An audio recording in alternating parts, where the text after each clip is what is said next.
Donald Trump claims he wants to put a cap on the interest rate credit cards can charge. And while working Americans catch up, we're going to put a temporary cap on credit card interest rates. We're going to cap it at around 10%. We can't let them make 25 and 30%. Now, it's a little interesting he would come out with this given he recently criticized Kamala Harris for wanting to, quote, impose communist inspired price controls to solve inflation.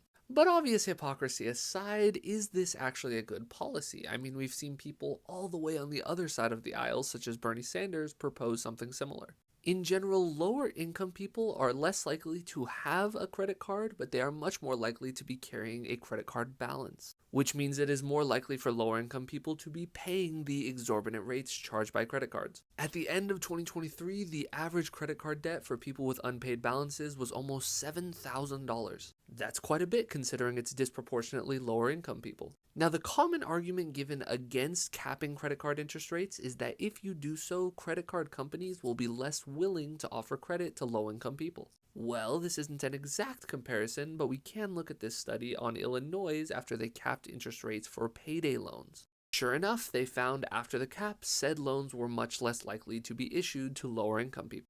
So I think it's safe to assume the same would be true of capping the interest rate for credit cards, and I would argue that's a good thing. It should not be so easy for people to get access to this debt with insane interest rates that there is basically no criteria for what they spend the money on. Now, that is very much not the framing Donald Trump is going with, but if we just take the policy in and of itself and its likely outcomes, I support it.